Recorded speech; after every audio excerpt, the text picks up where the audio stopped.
Hola, hola, de nuevo en este curso Deja de ser tú. Bueno, estamos en esta tanda finalizando el asunto de autoestima y vamos a continuar con ejercicios para sanar mi interior infancia.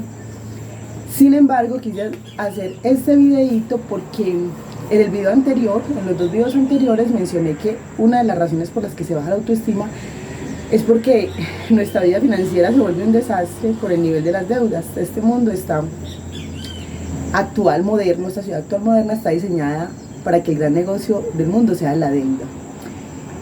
Entonces quiero compartir algunos asuntos que he aprendido en la mentoría, que ustedes saben, ya les he explicado en otros videos, no voy a repetir. Pues yo pasé por una situación de impagos, paso actualmente por la situación de pagos y he aprendido muchísimo en la mentoría. Entonces quiero hablar acerca de los embargos, porque realmente a uno le empiezan a llegar esos mensajes de te vamos a embargar la propiedad para que estés tranquilo, y uno le quiere morir. No es que los embargos no pasen, eso sí pasa, efectivamente. Embargan salarios, o sea, cada caso es diferente. Pero sí me he podido dar cuenta que las casas de cobro, de cobranza, que se siguen haciendo pasar por el banco, yo les conté 3 meses después de que desde que usted no pague,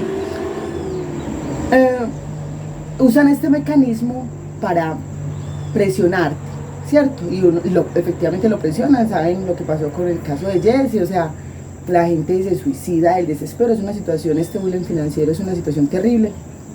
Entonces quiero dar como unas luces sobre el tema de embargos, porque me parece importante que uno desconoce. Para que a uno le embarguen el salario, usted tiene que ganar más de 44.615.000 pesos. Por decir algo, obviamente eso es un ejemplo, es hipotético.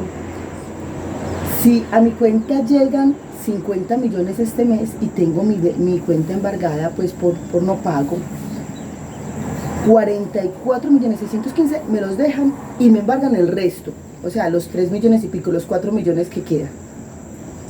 Eso es uno de los asuntos. Recuerden que sí se pueden embargar deudas con el Estado, o sea, tránsito, demandas por alimentos, sí. También suceden embargos, por ejemplo, de terceros. Ni siquiera son las casas de cobranza, sino que si tú le debes a alguien y te embargan, te pueden hacer esto. Y sí sucede, solo que digamos que sucede como en un 5% del 100% que comienzan a amenazar y a presionar con este mecanismo. No es que no suceda, es que lo usan sobre todo como un mecanismo para que pagues. Porque es que el embargo al banco le sale muy costoso. Mínimo un abogado, 24 millones de cobra por el embargo. Entonces, sí, depende también del monto. Si tú debes más de 80, 100 millones, pues es posible que lleguen a embargarte. Pero si tú debes 20 millones, 10 millones, una tarjeta de crédito, 40 millones, o sea, ya no le sale pagar más de 20 millones a un abogado para que tú les pagues. No, es un mecanismo. Pero repito, pasan muchas cosas.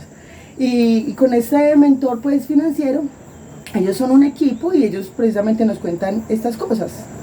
O sea, más o menos como o sea, es muy poca. Ellos evitan hasta el final el embargo. Entonces, ¿qué se puede hacer? Si usted tiene, por ejemplo, un apartamento, póngalo en afectación familiar.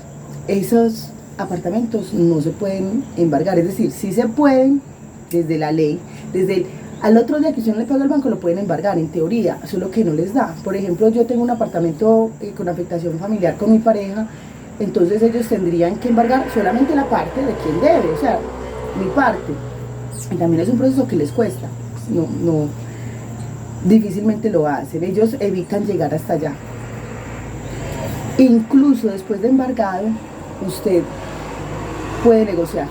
O sea, hay casos donde me embargan, por ejemplo, a mí, y después de estar embargado puedo negociar con la casa de cobranza. Funciona así: el banco, por ejemplo, usted le debe 100 millones, el banco le paga a la casa de cobranza, le vende esa deuda en 10 millones, porque nos explicaban que el banco, esos 100 millones que usted le debe, él pone a trabajar 10 millones y él recupera lo que usted le debe en muy poco tiempo, porque ellos tienen expertos que hacen inversiones pues de alto riesgo, pero las inversiones se pueden predecir, es decir, tienen gente muy capacitada que les hace recuperar el dinero que usted le dio. que usted le debía. Sin embargo, la casa de cobranza sigue haciéndose pasar por el banco. Cuando lo llaman a usted, mire, de Bancolombia, ya es la casa de cobranza, mire, de la vivienda, a Exa, otra casa de cobranza, pero ellos se hacen pasar. Y dicen, y le vamos a dar un descuento, nos puede pagar 200 millones, 70 millones, pero cuando sabes cómo funciona la cosa, tú puedes empezar a negociar. Negociar no es pagar, recuerden lo que les decía en el otro video. Usted empieza a mandar. Incluso hay deudas que se han negociado hasta por el 15% de la deuda, por el 10%, no son todos los casos, y no vamos a tirar a eso. Si uno tiene con qué pagar, pues lo ideal es pagar y quitarse ese problema de encima.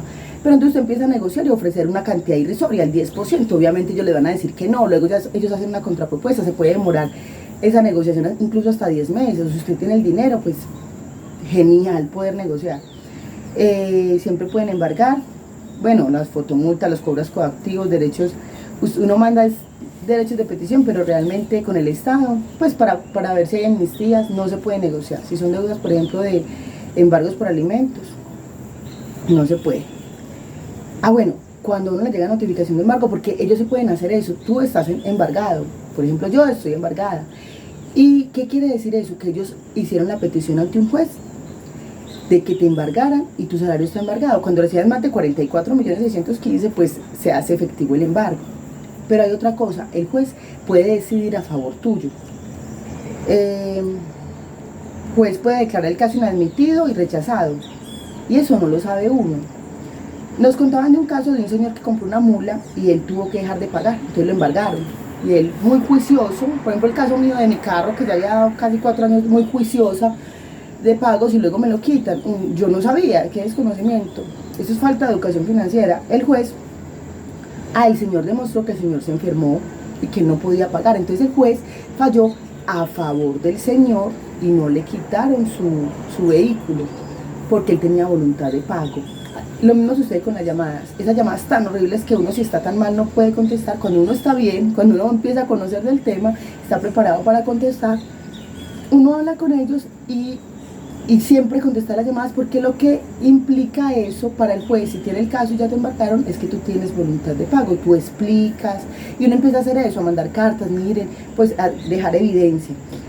Pasó esta y esta situación, una situación de salud, me quedé sin empleo, lo que sea que le haya pasado a uno, porque uno no se queda en impago porque sea un irresponsable, es que a uno no le da para pagar, y en este país, fácil, o sea, estoy hablando de esos casos donde uno entra en impago, no por voluntad propia, sino por circunstancias ajenas a la voluntad de uno, y eso es una situación muy desesperante. No estoy hablando del que va y hace, o sea, de la mala, o sea, del que hace un préstamo y a propósito sabe que no quiere pagar, no. Estoy hablando de esos casos concretos donde uno tiene que entrar en impago.